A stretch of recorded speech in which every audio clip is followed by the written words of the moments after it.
Hey, what's up everybody? It's J. Carl here.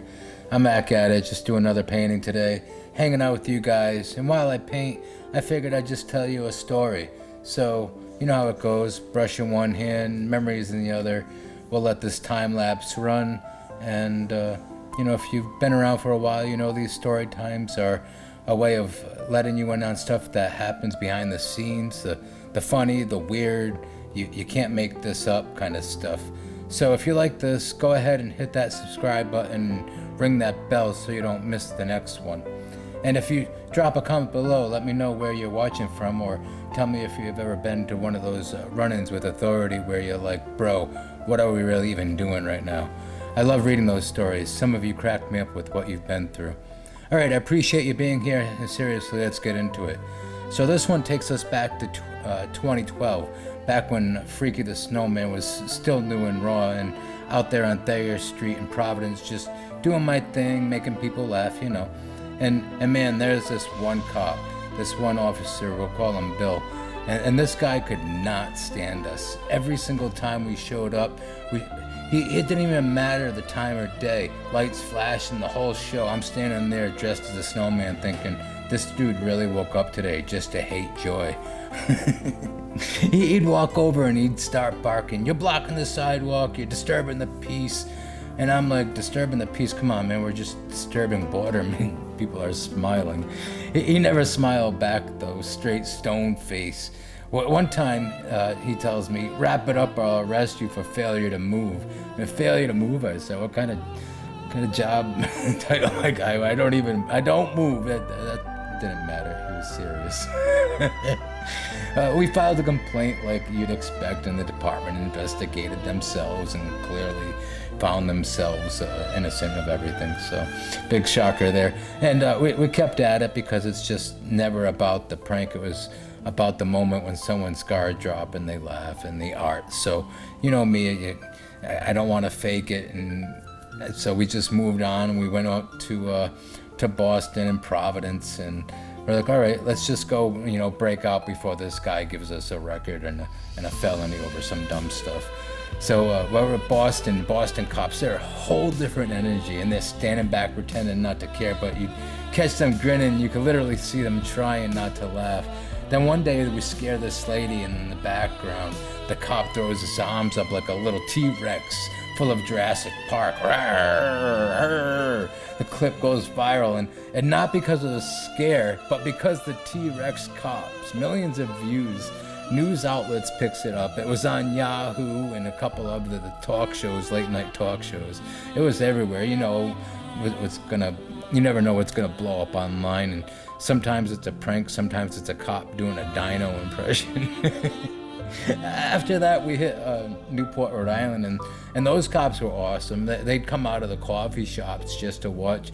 You'd see a whole group of them standing 50 feet away, laughing and pointing, calling their buddies over. It felt like we're putting on a live show, and they loved us. Newport loved us. So, Providence, not so much. Now here's where it gets wild. Same city, same officer, and this time we're filming the alien invasion prank. 4 guys in black suits like Men in Black, 3 in hazmat suits, 1 guy strapped to a gurney dressed like a little gray alien, cameras everywhere, van doors flying open, people yelling, get inside, get inside. Pure chaos, people screaming, filming, running away. It looked so real. We ran that bit for a good half hour and got amazing reactions. So then we wrap up and pack up the props in the van and loop around because Thayer Street's one way, and what you do is you have to come halfway down the hill anyway. And then we're coming down the hill, and there's the officer. He's sitting in his car, radio in one hand, dead serious, asking people, which way did they go? Which way did they go? And we're right there, right next to him, snickering, looking out the window of the truck. Haley and half-deflated in the back, all of us trying not to laugh, just rolling past, slow like ghosts. Dude's still looking around like Scooby-Doo outtakes, like he never saw us. Now here's a twisty nobody saw coming. The prank gets picked up by the local news. Big deal. They send out one of these main investigative reporters, the guy with the serious voice and long resume to come interview me. We're thinking, all right, finally some positive press. He's laughing, shaking my hand, doing the whole what makes people so afraid of the snowman thing. Felt good. That night we turn on the TV, popcorn ready, waiting to see this cool segment about the laughter and the art we create, and then halfway through, boom, he flips the script. Same reporter cuts to a lawyer on the screen. Could this scary snowman prank actually be breaking any laws? And my jaw dropped, man. I'm just like, then they just go over to interview the police, potential public safety risk. Dude set us up. So there it is, the same guy who shook my hand and smiled right to my face goes on the air making us look like villains. They had the lawyer talking about liability, the cops talking about crowd safety, and I'm sitting there watching like, man, you really can't trust anybody. I was out there not to hurt anybody, of course. We were just trying to make people laugh, but that's how quick a camera can flip a story. Same footage, two completely different narratives. After that, I decided to step back from Providence for a while. I wasn't about to get caught up in some legal mess over a snowman. From what I've heard, that officer isn't even on the force anymore. I actually hope he's doing all right. Maybe just didn't get what, we were doing and stuff. So, good luck to you.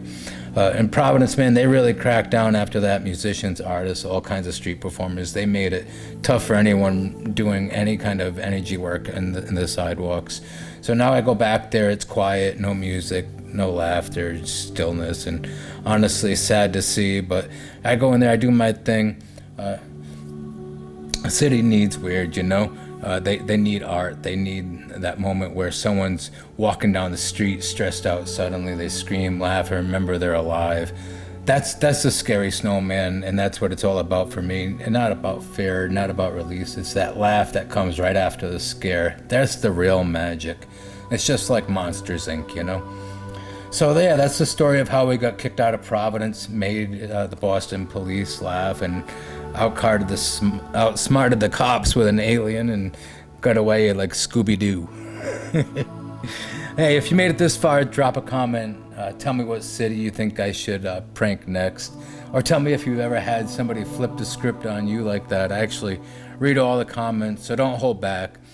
Alright, that's it for now. Thanks for hanging with me while I paint and tell another story.